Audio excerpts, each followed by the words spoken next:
మీరు ఇంజనీరింగ్ చేశారా? జాబ్స్ కోసం సెర్చ్ చేస్తున్నారా? 3600 మందికి పైగా స్టూడెంట్స్ కి జాబ్స్ వచ్చేలా చేసిన code Gyan 100 days software course లో జాయిన్ అవ్వండి. మీ కెరియర్ ని బిల్డ్ చేసుకోండి.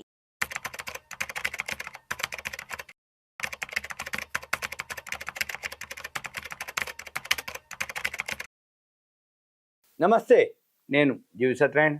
ఈరోజు ఈ వీడియోలో ఈపీఎఫ్ఓ 3 వర్షన్, రోబో 1, 2 అట్లా వర్షన్ వస్తాయి కదా. ఇది ఇప్పుడు ఈపీఎఫ్ఓ ఎంప్లాయీస్ ప్రావిడెంట్ ఫండ్ ఏదైతే ఉందో దానికి సంబంధించిన 3rd వర్షన్. అయితే దానికి సంబంధించిన వివరాలు ఇప్పుడు దీంట్లో చెప్తున్నాం. అయితే దానికి సంబంధించినటువంటి మంత్రి మన్సుఖ్ మాండవీయ గారు ఈపీఎఫ్ఓలో చాలా మార్పులు వస్తాయని చెప్పడం జరిగింది. దీన్ని ఉద్యోగుల భవిష్య నిధి సంస్థ, ఎంప్లాయీస్ ప్రావిడెంట్ ఫండ్ ఆర్గనైజేషన్, దీంట్లో డిజిటల్గా చాలా మార్పులు రాబోతున్నాయని చేయబోతున్నాము, ఏర్పాటు చేస్తున్నాము అని చెప్పేసి కేంద్ర కార్మిక శాఖ మంత్రి గారు మన్సుఖ్ మాండవీయ గారు తెలపడం జరిగింది. ఈ ఈపీఎఫ్ఓలో 3 వర్షన్, ఇది 1, 2, 3, ఈ 3rd వర్షన్. దీంతో ఈ 3rd వర్షన్ తోటి 9 కోట్ల మంది చందాదారులు, ఎవరైతే ఈపీఎఫ్లో ఉన్న ఎవరైతే చందాదారులు ఉంటారో వాళ్ళందరూ 9 కోట్ల మందికి ప్రయోజనం చేకూరుతుందని, మే లేదా జూను, ఇప్పుడు మనం ఏప్రిల్లో ఉంది అంటే ఇంకో 1 నెల 2 నెలల్లో దీనికి సంబంధించినటువంటి కొత్త వర్షన్ని అందుబాటులోకి తీసుకువస్తున్నామని చెప్పడం జరిగింది. అయితే దీనికి సంబంధించినటువంటి పీటీఐకి ఇచ్చినటువంటి ఒక ఇంటర్వ్యూలో ఈ విషయాల గురించి చెప్పడం జరిగింది. అయితే ఈ ఈపీఎఫ్ఓ వర్షన్ ఏదైతే 3 వర్షన్ ఉందో, ఈ సర్వీసెస్ వాళ్ళు ఏవైతే అప్డేట్ అనమాట, ఎంప్లాయీస్ ప్రావిడెంట్ ఫండ్ మైనస్ పాయింట్లన్నీ తగ్గించుకుంటూ ఎలా అప్డేట్ అవ్వాలి, ఇంకా ఎలా బెనిఫిట్స్ అంటే చందాదారులకి సౌకర్యవంతంగా ఉండాలి, సర్వీసెస్ ఫ్రీగా ఉండాలి, అంటే కంఫర్ట్గా ఉండాలి, ఈజీగా ఉండాలి, అర్థమయ్యే విధంగా ఉండాలి, ఈ విధంగా ఏవైతే ఉన్నాయో అవన్నీ సేవల్ని సులభతరం కానున్నాయని చెప్పడం జరిగింది. అయితే దీంతో ఆటో క్లెయిమ్ సెటిల్మెంట్లు, అంటే మనుషులు మాన్యువల్గా ఆఫీసుల చుట్టూ తిరగటాలు, రేపు రా మాపు రా అనటం, మంచిది అనటం, సర్వరు డౌన్ ఉంది అనటం, సెలవులు అని చెప్పటం, లీవ్ అనటం, ఇవన్నీ లేకుండా రాబోయే రోజుల్లో మనము ఆటో క్లెయిమ్ సెటిల్మెంట్లు, డిజిటల్ కరెక్షన్లు, ఏమన్నా మాడిఫికేషన్స్ కానీ కరెక్షన్స్ కానీ, తర్వాత ఏటీఎం ద్వారా విత్డ్రాలు కూడా ఫెసిలిటీస్ అన్నీ కూడా రాబోయే రోజుల్లో ఉంటాయి 3rd వర్షన్లో అని చెప్పడం జరిగింది. అంటే ఆటో క్లెయిమ్ సెటిల్మెంట్లు, డిజిటల్ కరెక్షన్లు, ఏటీఎం ద్వారా విత్డ్రాలు. అయితే ఇది ఇంకా బాగా సౌకర్యవంతంగా ఉండటాన్ని సమర్థంగా తీర్చిదిద్దటానికి మెయిన్ ఇది అనమాట. అంటే ఏంటిది, ఇవన్నీ చేయటం కోసం ఈపీఎఫ్ఓని సౌకర్యవంతంగా సమర్థంగా తీర్చిదిద్దాలనే ఉద్దేశమే దీని యొక్క ముఖ్య ఉద్దేశం అని చెప్పడం జరిగింది.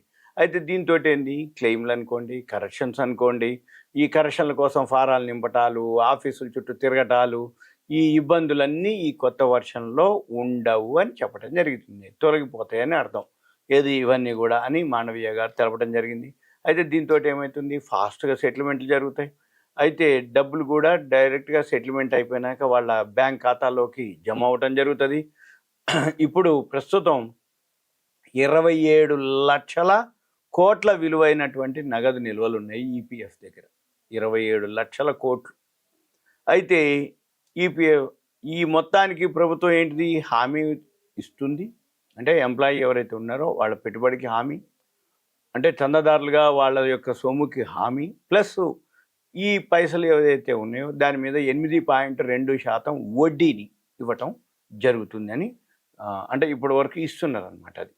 అయితే దీంతో ఏంటిదంటే, ఈ సెంట్రలైజ్డ్ పెన్షన్ పేమెంట్ సిస్టమ్ వలన దేశంలో ఏ బ్యాంకు నుంచి అయినా పెన్షన్ పొందే అవకాశాలు ఉంటాయన్నమాట. అంటే రిటైర్ అయిన వాళ్ళకి ఎవరైతే ఉన్నారో వాళ్ళకి ఈ సెంట్రలైజ్డ్ పెన్షన్ పేమెంట్ సిస్టమ్ వల్ల దేశంలో ఏ బ్యాంక్ అయినా, any public sector bank, private bank, మన ఖాతా ఎక్కడైతే ఉందో ఆ ఖాతా నుంచి పెన్షన్ పొందే అవకాశాలు ఉంటాయని, అయితే దీంతో 78 లక్షల మందికి ప్రయోజనం చేకూరుతుందని, అటల్ పెన్షన్ యోజన, ప్రధాన్ మంత్రి జీవన్ బీమా యోజన, శ్రామిక్ జన్ధన్ యోజన, ఇవన్నీ పెన్షన్ పథకాలన్నిటినీ కూడా ఏకీకృతం చేసి పెన్షన్ కవరేజ్ని క్రమబద్ధీకరించటం, బలోపేతం చేసే అంశాన్ని కేంద్రం పరిశీలిస్తుందని చెప్పడం జరిగింది.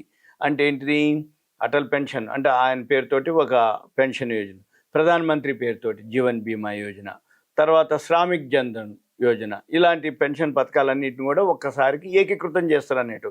దాంతో ఏమవుతుంది, ఈ పెన్షన్ ఏవైతే ఉన్నాయో అన్నీ కూడా కవరేజ్ అయిపోయి బలోపేతం అయితే అనేది కేంద్రం పరిశీలిస్తుందని చెప్పడం జరిగింది. ఇవన్నీ కూడా ఒక నెల 2 నెలలు, ఇప్పుడు ఏప్రిల్లో ఉన్నాం, మే జూన్ వరకు అనుకోండి, 2 నెలల్లో అయితే ఏదన్నా మళ్ళీ అప్పుడు అప్డేట్ అయినాక మళ్ళీ నేను మీకు మళ్ళీ ఒకసారి అప్డేట్ చేస్తాను మీకు.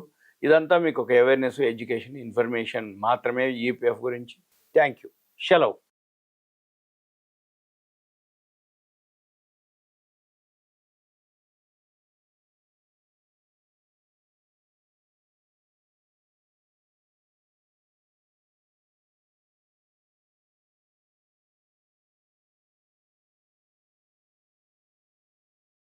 సుమన్ టీవీలో మీ పర్సనల్ అండ్ బిజినెస్ ప్రమోషన్స్ కోసం కింది నెంబర్కి కాంటాక్ట్ చేయండి.